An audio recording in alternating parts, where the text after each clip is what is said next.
Hi! இன்னைக்கு கருவாடு குழம்பு எப்படி செய்றதுன்னு பார்க்கலாம். கருவாடில் வந்து அவ்வளோ வந்து நல்ல சத்துக்கள்லாம் நிறைய இருக்குது. ஆனால் நிறைய பேர் கருவாடு வந்து அவாய்ட் பண்ணுறாங்க. நானுமே அவாய்ட் பண்ணுவேன். அது என்னவோ அது ஸ்மெல்லு இது என்ன காரணம்னு தெரில. பட் கருவாடுனா நிறைய பேருக்கு பிடிக்காது. அதை வந்து இன்றைக்கி ஹெல்த்தியாக எப்படி செய்றதுன்னு பார்க்கலாம். ஃபஸ்ட்டு வந்து சுடுதண்ணி நல்லா காய வச்சு அதில் வந்து நான் வந்து இன்றைக்கி கொல்லிக்கட்டை கருவாடுன்னு சொல்லுவாங்க, அது வந்து எடுத்திருக்கேன். அதை வந்து எடுத்து நான் சுடுதண்ணியில் போட்டு ஒரு 5 மினிட்ஸ் அப்படியே வச்சுருந்தோம் அப்படின்னா அதில் இருக்க கசடு அழுக்கு எல்லாமே வந்துட்டு வந்துடும், க்ளீன் பண்ணும்போது வந்துடும்.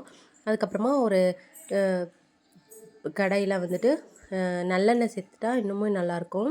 இல்லை நல்லெண்ணெய் இல்லைனாலும் எந்த எண்ணெய் இருக்கோ அந்த எண்ணெய் சேர்த்துக்கோங்க.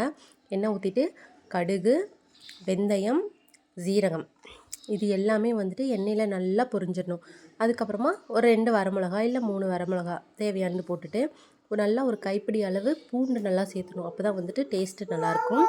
பூண்டு வந்து ஓரளவுக்கு நல்லா வணங்கினதுக்கப்புறம் சின்ன வெங்காயம் கட் பண்ணி அதுவும் வந்து ஒரு 250 கிராம் அளவுக்கு வந்துட்டு சேர்த்துக்கோங்க. வெங்காயமும் வந்து எண்ணெயில் நல்லா வணங்கணும்.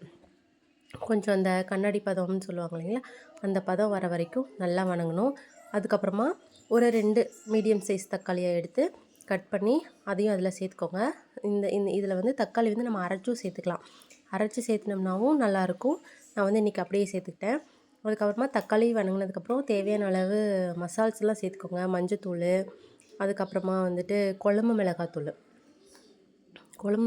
வந்துட்டு ஒரு கிட்டத்தட்ட ஒரு 3 ஸ்பூன் அளவுக்கே சேர்த்துக்கலாம்.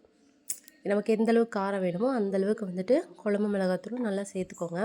சேர்த்துட்டு லாஸ்ட்டாக வந்துட்டு கொஞ்சமாக கலர் கொடுக்கறதுக்காக காஷ்மீரி மிளகாத்தூள் வந்து ஒரே ஒரு ஸ்பூன் மட்டும் நான் சேர்த்துக்கிறேன்.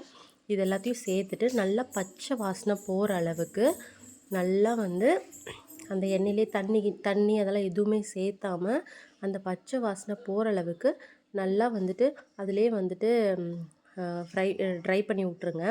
அதெல்லாம் பச்சை வாசனைலாம் போனதுக்கப்புறமா வந்துட்டு புளி வந்து ஒரு நெல்லிக்காய் சைஸ் புளியை வந்து முன்னாடியே ஊற வச்சு வச்சுருங்க. நான் ஊற வச்சு வச்சுட்டேன். இப்போ அந்த புளி தண்ணி கரைசலை வந்து இதில் நான் சேர்த்துக்கிறேன். நல்லா ஒரு பெரிய நெல்லிக்காய் சைஸ் சொல்லுவாங்கள்ல, அந்த சைஸ் வந்து நான் ஊற வச்சு வச்சுருந்தேன். அதையும் நான் இப்போ சேர்த்துக்கிறேன். சேர்த்துட்டு இது வந்து இப்போ வந்து தேவையான அளவு வந்து நம்ம உப்பு போட்டுக்கலாம். உப்பு போட்டு தேவையான அளவு உப்பு போட்டு இந்த புளி இதெல்லாம் வந்து நல்லா ஒரு கொதி வரணும். நல்லா ஒரு கொதி வந்ததுக்கப்புறமா வந்துட்டு நம்ம வந்து கருவாடு இருக்கு இல்லைங்களா, அந்த கருவாடை நம்ம சேர்த்துக்கலாம்.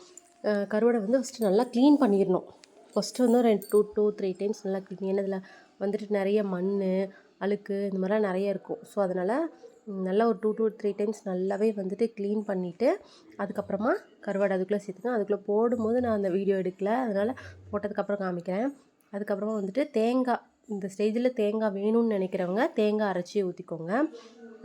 வேண்டாம்னு நினைக்கிறவங்க இதை வந்து அப்படியே ஸ்கிப் பண்ணிவிட்டு கருவாடை மட்டும் கொதிக்க வச்சு எடுத்து ஊற்றிக்கிறேன். நான் வந்து கொஞ்சம் அடுத்த நாளைக்கும் வேணும் அப்படின்றதுனால கொஞ்சம் நான் தேங்காய் ஊற்றி வச்சுருக்கேன். அதுக்கப்புறமா தேங்காய்லாம் கொதிச்சதுக்கப்புறம் கொத்தமல்லி தழை தூவி இறக்கி சாப்பிட்டிங்கன்னா கருவாட்டு குழம்பு